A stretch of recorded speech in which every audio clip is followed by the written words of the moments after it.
नमस्ते दोस्तों, मैं हूं संजय और आप देख रहे हो डाटा से डायरेक्शन विद संजय। यहाँ हम मार्केट को समझते हैं सिर्फ डाटा के बेस पर। तो चलो शुरू करते हैं आज के इंस्टीट्यूशनल डाटा एनालिसिस को। आज निफ्टी का प्राइस एक्शन पूरे सेशन में एक सॉफ्ट प्रेशर स्ट्रक्चर दिखाता रहा। ओपनिंग के बाद मार्केट ने कोई स्ट्रॉन्ग बाउंस अटेम्प्ट नहीं किया। पूरे दिन में एक कैंडल्स एक slow systematic downside behaviour follow करती रही। कहीं भी पैनिक सेलिंग नहीं आई, लेकिन बायर्स का कन्विक्शन भी मिसिंग था। मिड सेशन के आसपास एक छोटा सा पुल बैक अटेम्प्ट हुआ, बट वो भी सस्टेन नहीं कर पाया। निफ्टी 26,175 पर क्लोज हुआ है 27 पॉइंट फॉल के साथ, मतलब एक flat to mild negative close देखने को मिली। इस टाइप का क्लोज मोस्टली उस दिन का अंडरलाइन मूड रिवील करता है। प्रेशर प्रेजेंट है, लेकिन एग्रेसिव सेल ऑफ नहीं है, बस एक कंट्रोल्ड बियरिश रोटेशन चल रहा है। आज मार्केट में क्लीन सेलिंग नहीं थी, बस एक स्लो लो एनर्जी मूव, जहां बायर्स को हर बाउंस पे सेल किए गए। अब बात करते डेटा की। आज का डाटा एक क्लासिक स्ट्रक्चर क्रिएट कर रहा है। एफआईज ने कैश मार्केट में 1171 करोड़ की सेलिंग की है, मतलब सेलिंग प्रेजेंट है बट ज़्यादा एग्रेसिव नहीं दिख रही है। डीआईज ने कैश मार्केट में 2558 करोड़ की बाइंग, इस एग्रेसिवली बाइंग से मार्केट को ऑब्जर्व किया, जिससे इंट्राडे मार्केट का बेस स्टेबल बना रहा। एफआईज ने इंडेक्स फ्यूचर में 107 करोड़ की बाइंग की है, मतलब स्लाइटली पॉजिटिव पोजीशन बने हुआ है। एफआईज इंडेक्स ऑप्शन में 1547 करोड़ की बाइंग की है। यहाँ एफआईज का क्लियर इंटेंशन है कि वॉलेटिलिटी कंट्रोल में करना चाह रहे और मार्केट को एक स्विंग बेस्ड डायरेक्शन में रखना चाह रहे। स्टॉक एफआईज ने स्टॉक फ्यूचर में 462 करोड़ की सेलिंग की है और स्टॉक ऑप्शन में 299 करोड़ की सेलिंग। ये ब्रॉड बियरिश सेंटीमेंट नहीं है, बस रोटेशनल एडजस्टमेंट जैसी लग रही है।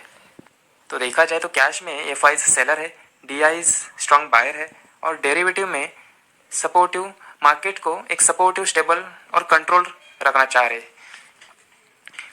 अब बात करते हैं विक्स की। इंडिया विक्स 11.63 पर क्लोज हुआ है 0.1%, एक माइनर अपमूव के साथ। फ्लैट विक्स का मतलब एक ही होता है, मार्केट में फियर नहीं है, प्राइस काम प्रेडिक्टेबल और कंट्रोल में मूव करता है। लो विक्स का मतलब होता है कि मार्केट में कोई पैनिक नहीं है और लो विक्स में सरप्राइज या शार्प मूव नहीं आते, प्राइस सिर्फ स्लो रेंज में बिहेव करता है। अब बात करते हैं ऑप्शन बाइंग डेटा की।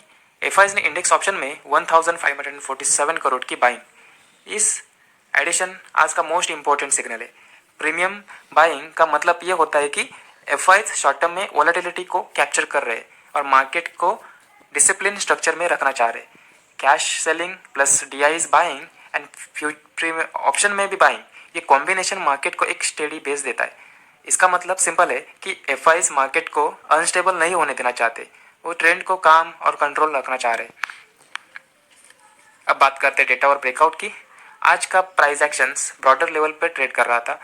अब कल के लिए इंपॉर्टेंट लेवल की बात करें तो रेजिस्टेंस 26,220 और 26,245, ये दो इंपॉर्टेंट रेजिस्टेंस जैसे बिहेव कर सकते हैं। सपोर्ट की बात करें तो 26,135 और 26,165, ये दो इंपॉर्टेंट रेजिस्टेंस सपोर्ट जैसे बिहेव कर सकते हैं। मार्केट अभी भी एक रोटेशनल के अंदर ही ट्रेड कर रहा है।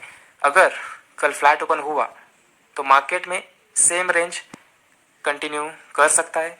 अगर गैप अप ओपन हुआ तो इमीडिएट रेजिस्टेंस फेस कर सकता है। अगर गैप डाउन हुआ तो डीआईज के स्ट्रॉन्ग बाइंग ऑब्जर्वेशन से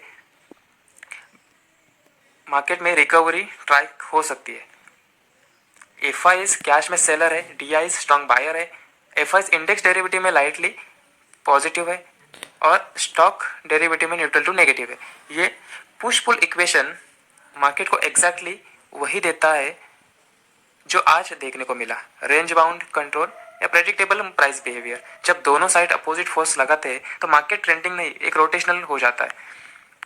अब सेक्टर की बात करते हैं। आज सेक्टर में टोन मिक्स थी। रियलिटी सेक्टर में सेलिंग प्रेशर था, फार्मा सेक्टर भी सेलिंग प्रेशर फेस कर रहा था, एनर्जी सेक्टर में भी सेलिंग प्रेशर था।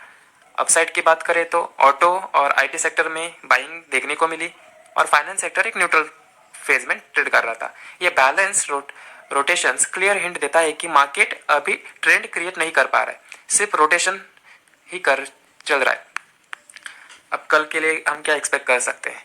अब डाटा के हिसाब से तो कल तो tone neutral to slightly positive दिख रहा है। लो विक्स प्लस डीआईज की बाइंग और एफआईज की डेरिवेटिव सपोर्ट मार्केट को एक काम और कंट्रोल रहने का चांस को बहुत हाई है। अगर कल फ्लैट ओपन हुआ तो सेम कंसल्टेशन कंटिन्यूएशन मूव हो सकता है। अगर गैप अप हुआ तो अपर रेजिस्टेंस टेस्ट कर सकता है और वही हमें देखना पड़ेगा कि क्या रिएक्शन देता है और वहीं पे ही हमें ट्रेंड का डायरेक्शन समझ आएगा। अगर गैप डाउन ओपन हुआ तो स्ट्रॉन्ग डीआईज के बाइंग्स के कारण रिकवरी भी ट्राई हो सकती है।